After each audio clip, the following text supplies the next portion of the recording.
There's a form of motivation called achievement motivation, which is basically competitiveness, how we want to achieve within a competitive environment in sport.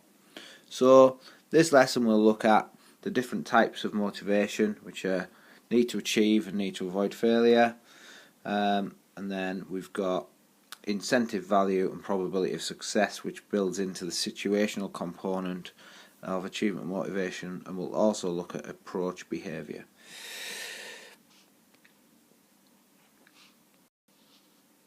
So McClelland and Atkinson came up with this achievement motivation model and based it on two personality constructs. So these two things are the traits within us. So this is a trait part of a theory, that we're born with these two traits and that we all have them, but we just have them in different amounts. So the first one is need to achieve. And the need to achieve, which is abbreviated down to NACH, is how we experience pride or satisfaction, and these are the key words: pride or satisfaction in accomplishment. So it's that pride or satisfaction that actually motivates us within that situation. It's us striving to achieve, it's us wanting to do well. So you can see the quote from Jess Ennis down here, how she's saying how proud she is that she came out on top again. She just wanted to win, that she's really made up. Okay, so she just wants to win, and she's happy and motivated with that situation. The second trait is the need to avoid failure, and this is abbreviated down to NAF. So the key words here, it's the shame or the humiliation in defeat. So it's not just losing, but it's it doesn't necessarily have to be defeat, or it could be a poor performance. So the shame or humiliation of losing actually spurs us on. This is the key thing here. As it says at the bottom, both NACH and NAF actually motivate us. So we might try harder not to lose, in other words. So we don't want to suffer the shame or humiliation in losing, therefore we might try harder and be more motivated. So Phil Vickery here is talking about having some fear. So playing against Scotland, who may be not the best of teams, there's got to be a fear of losing. Alright. So that said, both traits motivate us, but we have different people who have the two traits in different amounts. So we classify these two types of people in two categories. So we've got our high achievers and our low achievers. The high achiever has a high NACH and a low NAF. So these people have a high need to achieve. They want to win. Their success is important to them. But at the same time, they're not worried about failure. So failure doesn't come into their mind. If they lose, it doesn't matter. They're gonna take something from it and move on and be positive. So this person's a positive person. They like a challenge. They want to be challenged. They want to be in competitive situations. All right, because that's good for them. They know they want to make themselves better. The low achiever, on the other hand, is different. The low achiever has a higher need to avoid failure than need to achieve. So they do worry about failure. They don't want to fail because that's embarrassing to them, and they're not really that bothered about success. So that would be nice, but they would just prefer to not be put in any situation where they may be evaluated or where they may have to win or lose.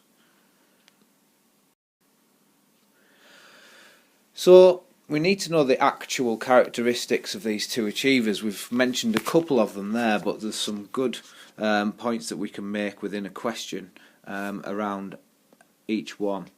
Normally a question would come on the characteristics of one or the other, and more often than not it's the high achiever, which is the person with the high need to achieve.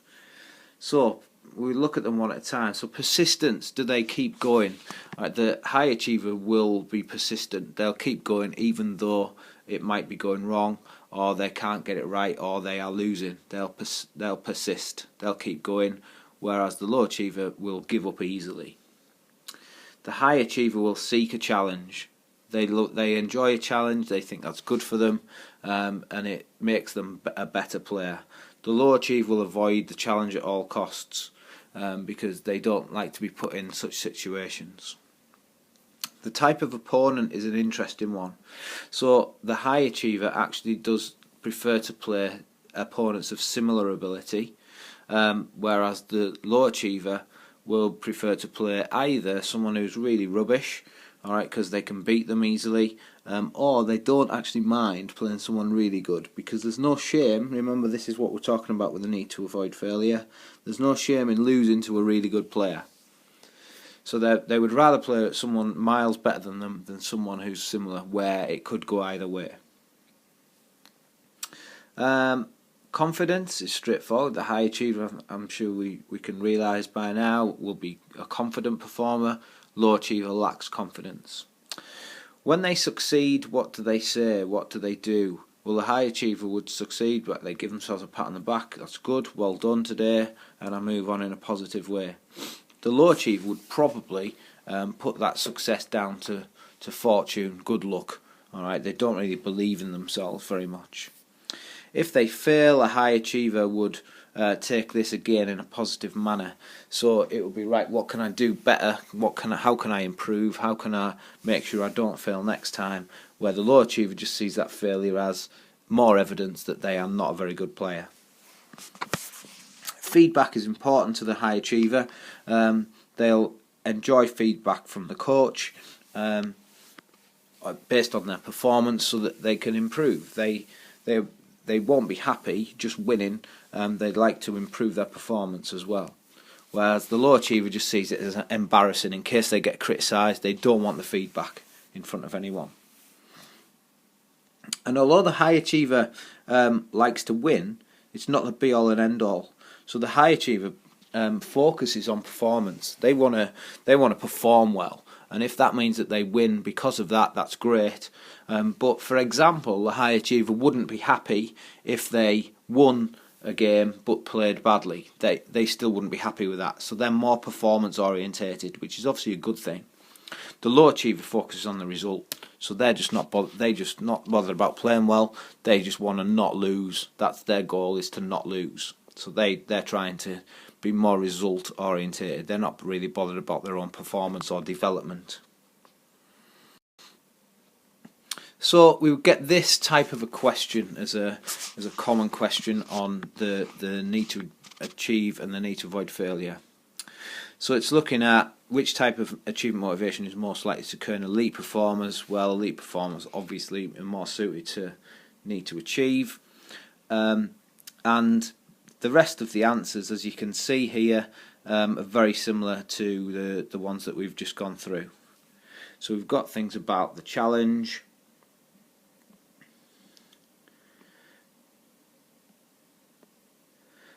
we've got high standards of performance, more focused on performance here, that they enjoy an evaluative situation, they enjoy that challenge, not afraid of failure, they like feedback.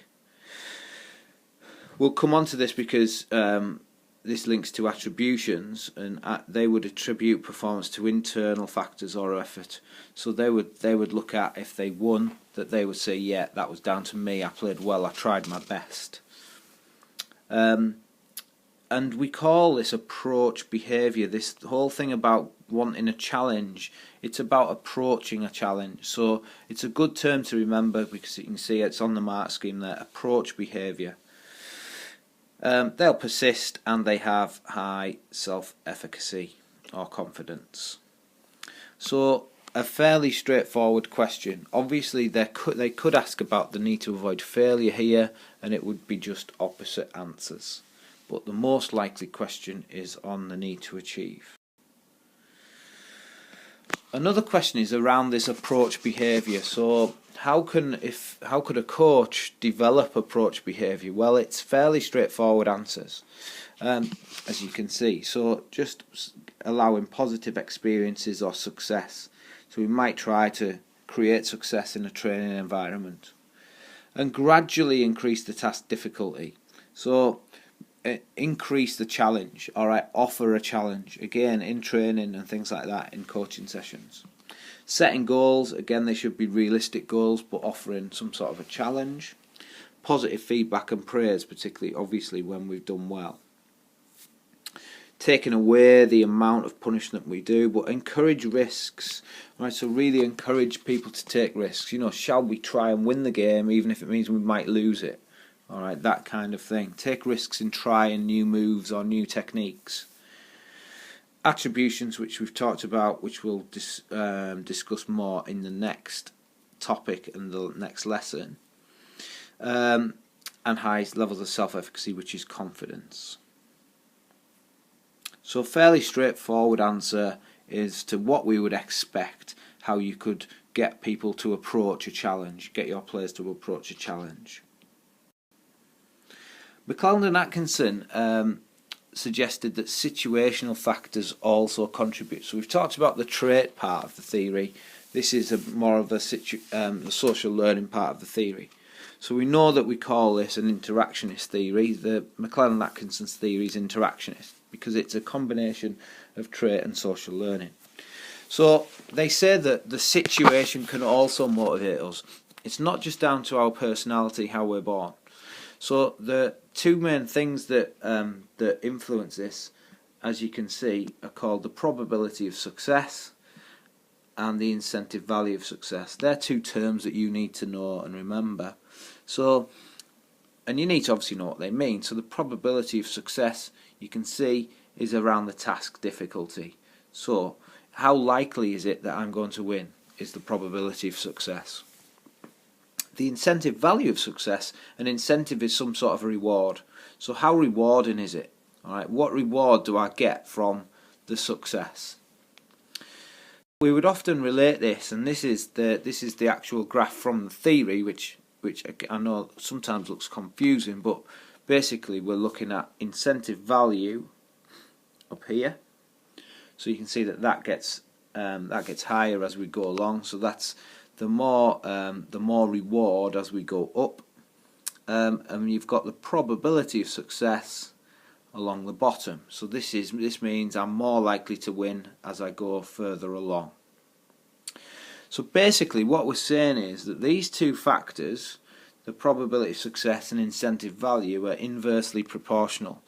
So when one is high, the other one is low. So you can see here that if the probability of success is low, let's say it's just around here, then the incentive value is quite high. In other words, if I'm playing a really good performer and my probability of success is low, then I'm going to get a massive reward out of that. My incentive for beating that really good performer is really high. Conversely, if my probability of success is very high here, then you can see that the incentive value is not very good. So in other words, if I'm playing a really crap performer, then I'm not going to get much reward out of beating them. It's just run-of-the-mill, whatever. I'm not really bothered. However, the most important thing here is this box here that McClelland and Atkinson suggest, and this isn't to say that it's true. All right, it's obviously, like everything in psychology, it's just a theory. But McClelland and Atkinson suggest that the most motivating situation is when the probability of success is 0.5 or 50-50. So the most motivating situation is when I have 50-50 chance of success. In other words, I'm playing a player who's very similar to me, or the same ability as me. So I'll be most motivated then.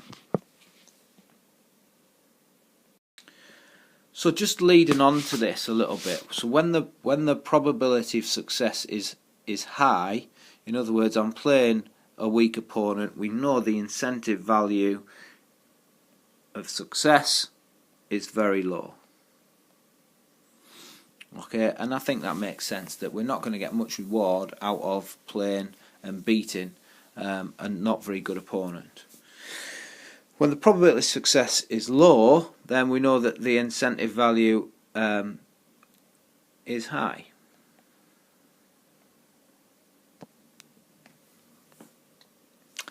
But when the probability of success is 50-50 and we're playing someone equal, then this is most motivating. And I always think that if you can remember, if you think about this, that we've got two things working here.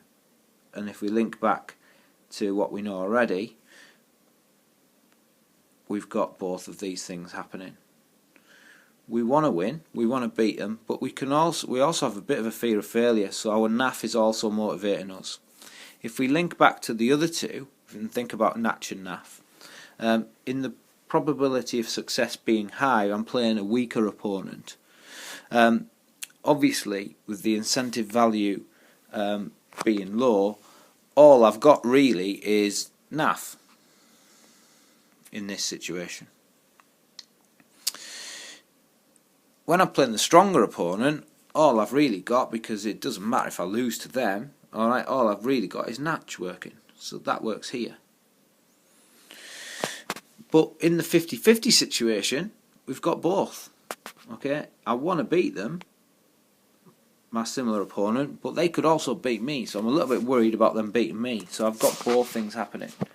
And sometimes people question this and say, well, I would be more motivated if I played that really good opponent. So if I'm playing tennis and I'm playing against Novak Djokovic, then I'd be really motivated to play against him. All right, because he's so much better than me and it's a big game kind of thing. And that might be true for part of the situation, but just think about if he then wins the first 4 games. You're going to give up. You're going to give up quite easily. However, if I'm playing tennis and I'm playing an opponent similar to me, and they win the first 4 games, in the back of my mind, I'm still motivated because I know I can get this. I can get this back. I know I can get the next 4 games off him, and beat him. So, all in all, whether you agree with it or not, the 50-50 situation is seen to be the most motivating situation. So that's achievement motivation. Remember what we need to know, right? We need to know the characteristics of Natch and NAF. All right, think about how we can develop approach behaviour, and also the situational components, which is your probability of success, incentive value of success, and the fact that 50-50 is the most motivating situation.